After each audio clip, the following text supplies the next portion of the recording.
कमर नवीद जमील साहब ने ये दरखास्त दायर की है। हमें करें कमर नवीद जमील साहब, ये तो यकीन है यानी 500 अफसरान को 1 2 3 नहीं 500 अफसरान बड़े पैमाने पर करप्शन, 500 अफसरान होना, ये तो यही करते हैं, करप्शन ही करते हैं। देख चुके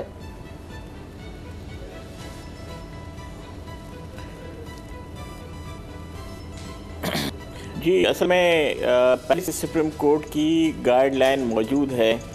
और सुप्रीम कोर्ट ने स्पेशली हुकूमत सिंध को ये हुक्म जारी किया था कि जो अफसरान प्ली बारगेन कर आएँ उन्हें नौकरियों से बर्खास्त किया जाए। लेकिन बदकिस्मती से सिंध में न सिर्फ उनको नौकरियों से बर्खास्त नहीं किया गया बल्कि उनके पास अब भी पोस्टिंग है और उनमें से बहुत सारे अफसरान ऐसे हैं कि जिन्हें प्रमोशन दे दी गई है प्ली बार्गेन के बाद। तो अब ये चूँकि ये समझती है कि पाकिस्तान की जो तबाही बर्बादी है उसकी सबसे बड़ी वजह करप्शन है कि करप्शन ही सिंध में और पाकिस्तान में लोगों के हालत तब्दील नहीं होने दे रही है। करप्शन की वजह से ही सिंध में तामीर और तरक्की का काम नहीं हो रहा। तो इसी कॉन्टेक्ट उनको तो कोर्ट में चले गए हैं कि ये पर तो वैसी बात है। और जब सुप्रीम कोर्ट की गाइडलाइन मौजूद है, सुप्रीम कोर्ट है कि जो लोग प्ले उनको आप नौकरियों से निकालेंगे उस ठीक पर हैं, तो फिर ये किस्म की बेकायदगी भी है और इसी ये तो ऐसे है जी जी सर, ये तो फिर सिंध तो फिर करप्ट कि आप करोड़ों उसमें से एक छोटा सा पोर्शन जो है वो नैब में उसको प्ली बार्गेन के लिए करें, दोबारा उसी पोस्ट पे लगा में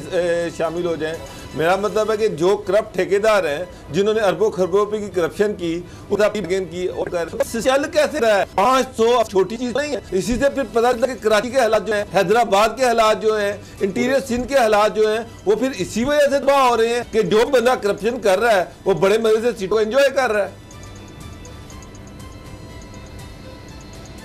कि हम इसीलिए अदालत में गए हैं कि सिंध में तो आवा का आवा ही बदला हुआ है, बिगड़ा हुआ है। और बदकिस्मती से कह लें कि कावानीन भी ये हैं कि जो प्ली बार्गेन के ज़रिए जो रकम आई वो नैब ने दोबारा हुकूमत सिंध के हवाले की और हुकूमत सिंध ने वो रकम दोबारा उन्हीं महकमों के उन्हीं डिपार्टमेंट के हवाले कर दी जहाँ पर वही अफसरान बैठे हुए हैं। तो ये एक पूरा साइकिल बन गया है करप्शन का और ये इसी तरह से चल रहा है जो कि बड़ी ख़तरनाक सूरत हाल है। इसलिए हमने सुप्रीम कोर्ट में पिटीशन दाखिल की है कि ताकि सुप्रीम कोर्ट इस सूरत हाल को देखे। मुझे और कमर साहब, ये जो आपने पिटीशन दायर किया ये केस है 117/2016 जिसमें मैं वहाद अब पिटीशनर रह गया, बाकी सारे उन्होंने दरखास्तें खारिज कर दी थी। जनवरी 2020 में चीफ जस्टिस ऑफ पाकिस्तान की सरबराही में ये बेंच ने इस केस की समाअत की। अभी जो आप ये बात कह रहे हैं इसमें 2-3 चीज़ें, एक तो ये है कि जो बार्गेन अगर कोई पब्लिक ऑफिस होल्डर करेगा या ठेकेदार या फर्म करेगी तो वो कानूनी तौर पर नेशनल अकाउंटेबिलिटी ऑर्डिनेंस के तहत भी वो 10 या 14 साल के लिए डिसक्वालीफाई हो जाती फिर पब्लिक ऑफिस होल्ड करने के लिए और कोई गवर्नमेंट का कॉन्ट्रैक्ट लेने के लिए उनके बैंक में अकाउंट तक नहीं खोल सकते, लोन नहीं ले सकते।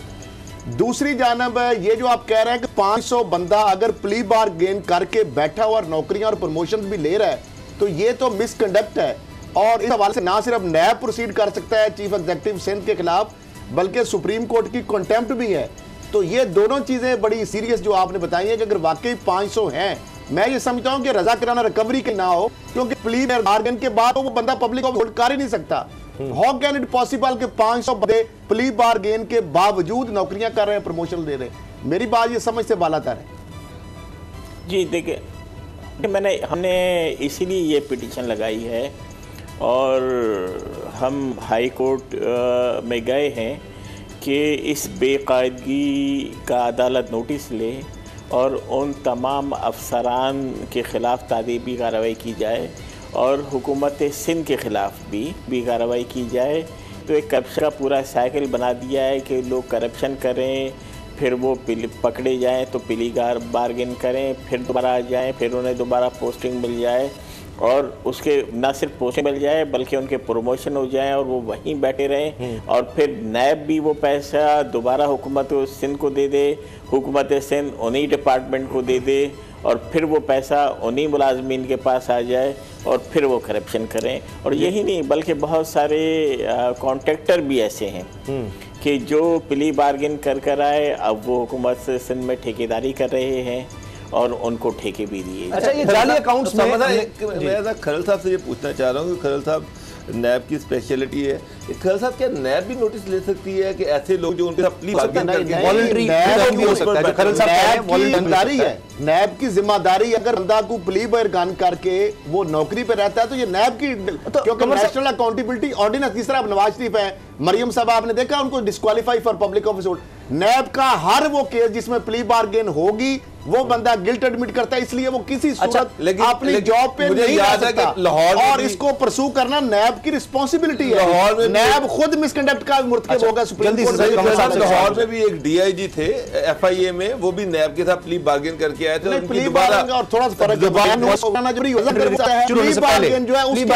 के बाद है, कर सकती है प्ली बार्गेन केस के बाद है, अगर शुरू में वो पैसे दे देता है वॉलंटरी रिटर्न कानून में, चले जो भी है, इन प्रिंसिपल तो इसीलिए आप गए अदालत की, चलो एक बंदा पैसे दे रहा है और एक तरफ है, कभी मैंने करप्शन की। कमर नवीद जमील साहब, ये महकमा खुराक में भी हमने देखा, जो आप मिसाल दे रहे हैं कि जी पैसा रिकवर होता है उसी महकमे में चला जाता है, वही लोग ठेकेदारों की बात करें, हमने देखा जाली अकाउंट्स में इतने ठेकेदार आए, वो उनकी तरफ से पैसे आ रहे थे जो सरकारी ठेके लेते थे। लेकिन ये बताएं, आप पार्लिमानी लीडर हैं सिंध असेंबली में एमक्यूएम के, तो आपने वहां नहीं आवाज उठाई सिंध असेंबली में? मैं मानता हूं कि पीपल्स पार्टी के लिए कभी भी करप्शन के खिलाफ कोई एक्शन लेना कभी उनके हिस्सा नहीं रहा, लेकिन बिलावल के होते हुए वो कह रहे हैं कि जो मर्जी होता रहे। देखिए, एक तो कोरोना की वजह से अब सिंध असेंबली के रेगुलर इजलास हो नहीं रहे। बहुत अरसे बाद, कई माह के बाद सिंध असेंबली का एक इजलास हुआ एक दिन के लिए, वो भी हुकूमत सिंध को एक करारदाद अपनी लेकर आने की। तो जब असेंबली के इजलास नहीं हो रहे हैं, वरना हम उठाते सिंध असेंबली में भी, लेकिन उसका नतीजा नहीं निकलना था, इसलिए कि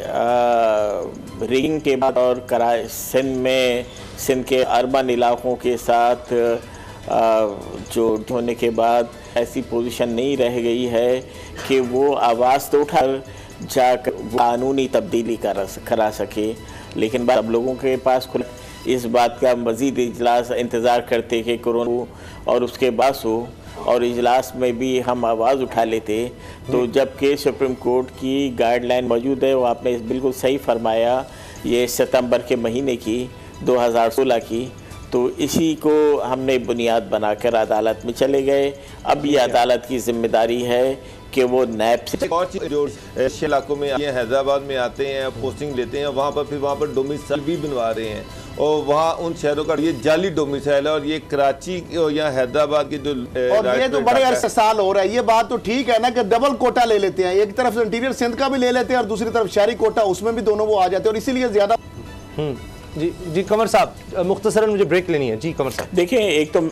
ये कोटा पूरे पाकिस्तान में सिर्फ सिंध में राइज है, इसलिए कि देही और शहरी तो पूरे भी हैं, शहरी इलाके, लेकिन उन्होंने मुख्तलिफ कवानीन से सपोर्ट दी, और ये जब से ये चला जाए बाद ये अपने अफसरान को इन्होंने पीपल्स पार्टी के लगे जब अफसरान हैं, उन्होंने शहरी इलाकों के भी जली और स्पेसिफिक बनाकर कि जिन लोगों को उनके डोमिसाइल मिले बने और नौकरियां दी, और कोई लगभग 1.5 लाख के करीब शहरी इलाकों की नौकरियां हैं, 1 ग्रेड से लेके 17 ग्रेड तक की, तो वो तमाम की तमाम शहर के बाहर के लोगों को दे दी। हम ये सवाल रियासत से भी करते हैं और हुकूमत से भी करते हैं कि भाई ये कराची के लोग, ये हैदराबाद के लोग, ये नवाब शाह के लोग, ये सक्कर के लोग, ये अपने घरों की कफालत कैसे करेंगे, अपने बूढ़े वालिदैन का इलाज कैसे कराएंगे कि जब यहाँ पर अब इतनी बड़ी तादाद में नौकरियाँ के रहने वालों को तो 1% नौकरियाँ भी नहीं मिली। ये एक बड़ा मसला है और कई सालों से है, दहाइयों से है, इसको जरूर हल। बहुत शुक्रिया कमर नवीद जमील साहब, आपने हमें वक्त दिया। ब्रेक के बाद कहेंगे कि कोरोना की दूसरी लहर के बारे में माहिरीन कह रहे हैं ये पहली लहर से ज्यादा खतरनाक है, एहतियात के अलावा और कुछ नहीं है।